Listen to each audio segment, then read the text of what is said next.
जी, सलाम रहमतुल्लाहि व बरकातहू। मैं ज़ैनुल आबिदीन न्यूट्रिशनिस्ट अटलांटा से हूँ विज़िट पर यहाँ हैदराबाद।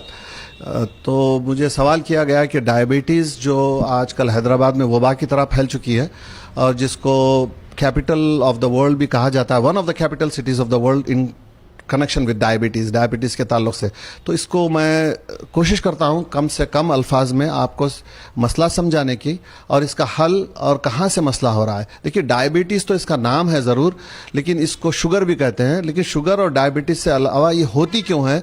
ये इसलिए होती है कि जो आपका लबलबे से जो आप पैंक्रियास कहते हैं, जो हार्मोन सेक्रेट होता है और जो इंसुलिन कहते हैं, जो की तरह काम करता है, आपके सेल्स को खोलता है शुगर उसमें एंटर होने के लिए, एनर्जी क्रिएट करने के लिए।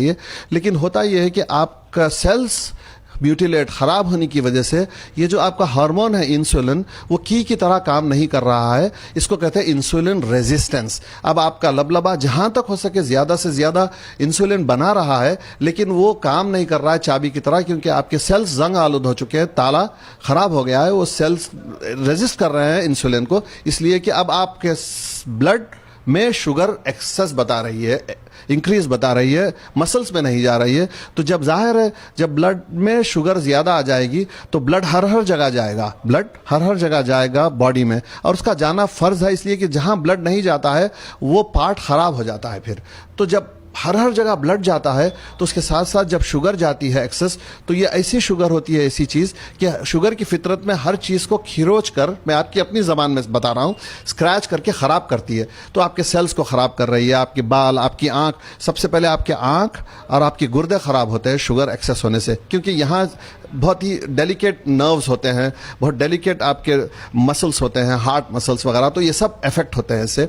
तो ये है मसला शुगर का। सवाल अब ये पैदा होता है कि हैदराबाद में शुगर, डायबिटीज़, इंसुलिन रेजिस्टेंस क्यों हो रहा है ज़्यादा? ये सबसे बड़ा सवाल है। हल की तरफ भी आते हैं हम। सबसे पहले आपको मैं मसले बताता हूँ। देखिए भाई, आप सबसे पहले सिंपल कार्बोहाइड्रेट्स मुख्तलिफ शक्ल में बहुत इस्तेमाल कर रहे हैं, बहुत इस्तेमाल कर रहे हैं, जिसमें नंबर 1 पे आता है चावल, राइस। और जिस तरह का चावल आज की तारीख में पॉलिश करके, उसको प्रोसेस करके बहुत ज़्यादा मकदार में खाया जा रहा है, पुराने ज़माने में ऐसे नहीं था, हरगिज़ नहीं था। बहुत ब्राउन राइस होता था, रफ राइस होता था, और इतना ज़्यादा नहीं खाते थे, और मूवमेंट ज़्यादा था लोगों का। तो आजकल सोशल मीडिया है, कंप्यूटर्स का इस्तेमाल है, कार्स का इस्तेमाल है, लोग पैदल चलने में ज़्यादा, पैदल चलने के आदी नहीं है असल में। तो इससे क्या हो रहा है कि क्रेडिट एंड डेबिट में आपके इम्बैलेंस हो गया है। अब आपका क्रेडिट, आप सिंपल शुगर्स बहुत ज़्यादा ले रहे हैं, कार्बोहाइड्रेट बहुत ज़्यादा ले रहे हैं। मिसाल के तौर पे चावल आप इतना ज़्यादा खाते हैं कि चावल में सिंपल कार्ब स्टार्च बहुत होता है, उस that starch turns into sugar, that sugar turns into fast it turns into fat, bad fat. ये बैड फैट है ये। तो सबसे पहले आप चावल को कट बैक करें। इसके साथ जो खिचड़ी खाते हैं और उसको बगार कर फ्राई करके खाते हैं, बिरयानी बहुत ज़्यादा खाते हैं, दावतों में नाइट लाइफ बहुत ज़्यादा हो गई है। देखिए, जो भी चीज़ आप रात में 10 बजे के बाद खाएंगे और फिर उसके बाद आप कभी भी सोएंगे, उसका डेट्रीमेंटल इफेक्ट आपको होना ही होना है, जिससे ओबिसिटी बढ़ती है। फिर आपकी ओबिसिटी जिससे बढ़ जाती है आपकी, जिसकी वजह से आपको आपके सेल्स ब्यूटिलेट होना ज़रूरी है, इसमें कोई डाउट की बात नहीं है। इसी से फिर इम्बैलेंस होकर आपका इंसुलिन रेजिस्टेंस हो रहा है, ओबिसिटी हो रही है, ब्लड प्रेशर्स बढ़ रहे हैं, और फिर डायबिटीज़ कहते हैं।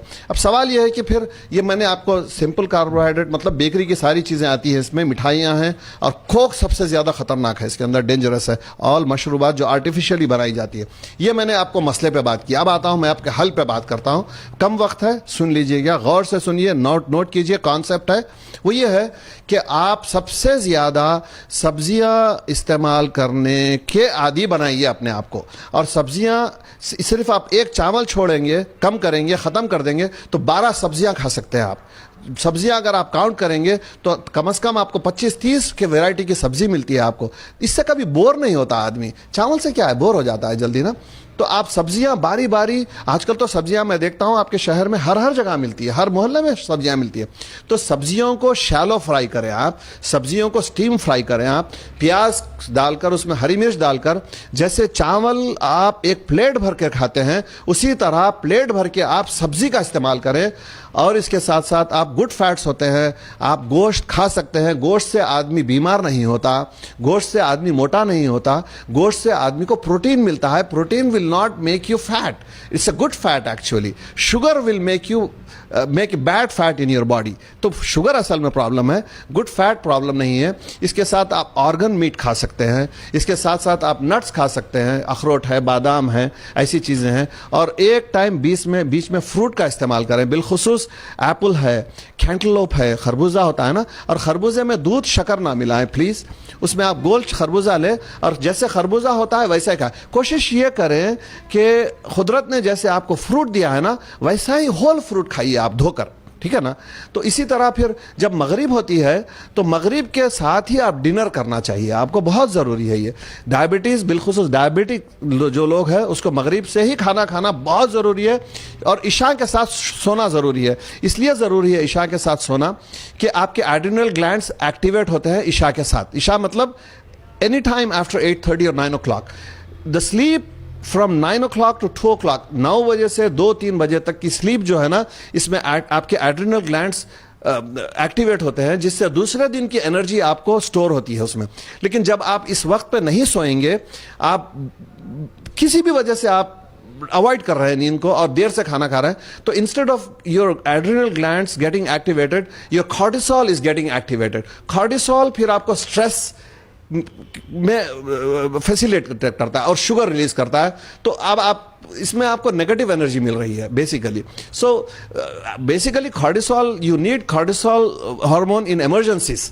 जैसे आप रनिंग कर रहे हैं, किसी से डर के बाहर, या आप काम कर रहे हैं, तो जब चाहिए आपको, सोने के वक्त में नहीं चाहिए। तो कोशिश मैं आपको रफली बता रहा हूं कि जो आदमी थोड़ा सा ओबीज भी हो रहा है या डायबिटिक नहीं या प्री डायबिटिक हो रहा है, 3 मोड होते हैं, diabetic, non diabetic, pre diabetic and diabetic. इस बात को अच्छी तरह ख्याल रखें। सबसे पहले अपना ब्लड टेस्ट आफ्टर 30 ईयर्स जरूर करवाइए, 2 साल, 3 साल, 1 साल में। और जो डायबिटिक हो चुके हैं वो अपना ब्लड टेस्ट हर साल कराएंगे। और दवाओं पे डिपेंड नहीं होना चाहिए। सबसे पहले दवाएं सेकेंडरी है। Primary thing is that you need to walk 40 minutes to 45 minutes, 1 hour every day, at least 4-5 days a day। और आपको सुबह अच्छा नाश्ता करें, आप सब्जी ज़्यादा खाएं, एग्स खाइए, ऑर्गन मीट खाइए, आप मछली का इस्तेमाल ज़रूर करें, and not the farming fish but the lake field, the wild fish actually, वो खाएंगे। दोपहर में आप फ्रूट खाएं और शाम में जल्दी खा लीजिए। मैं आपको गारंटी देता हूं कि आप में बहुत फ़र्क आ जाएगा, बहुत फ़र्क आ जाएगा। सब्जियों से मुराद मेरी ये है कि पत्ते की सब्जी सबसे ज़्यादा खाई जाएगी। पालक है, मेथी है, सोया है, माट की भाजी है, पनकुंटे की भाजी होती है, आंध्रा की सारी भाजियाँ होती है वाइल्ड, सब खाना चाहिए। जितनी भाजियाँ मिलती है शिनाख्त करके खाइए उसको, फिर उसके साथ सारी सब्जियाँ खाइए। और आप देखिए, मैं आपको गारंटी देता हूं, आप गारंटीड लाइफ को एंजॉय करेंगे। सिर्फ नाइट लाइफ रहने से, बिरयानियां खा लेने से कोई बहादुर नहीं हो जाता। एंजॉयमेंट नहीं है भाई, वो ऐसे कोई एंजॉयमेंट नहीं है। आप गोश्त भी खाएं तो आप होल व्हीट के साथ खाइएगा, बहुत ठीक रहेगा उसमें। और कोशिश ये करिए बेकरी की तरफ देखिए भी मत, और कोशिश ये करिए कि नान होती है, तंदूर होती है, इन चीज़ों को ना खाएं। आप नहारी खाना चाहते हैं ज़रूर खाइए, पाया ज़रूर खाइए, आप जितने चाहे खाइए। और लेकिन जैसे वो नहारी होती है ऐसे ही खाइए, उसमें रोटी मत डालिए, है ना। अगर बिरयानी खाना है तो खाएं ज़रूर, लेकिन चावल थोड़ा ले, गोश्त ज़्यादा ले। मीट खा सकते हैं आप, और इसके साथ साथ सैलड खाएं। और मीठा फ़ौरन से ना खाएं, बिरयानी वगैरह खाने के बाद फ़ौरन से मीठा ना खाएं, गैप दीजिएगा, रिलैक्स कीजिएगा, एंजॉय करने के बाद मीठा खाइएगा। और इसी तरह कोई कांटेक्ट हो तो कांटेक्ट कीजिएगा, एनी टाइम हम आपकी हेल्प के लिए हाजिर हैं।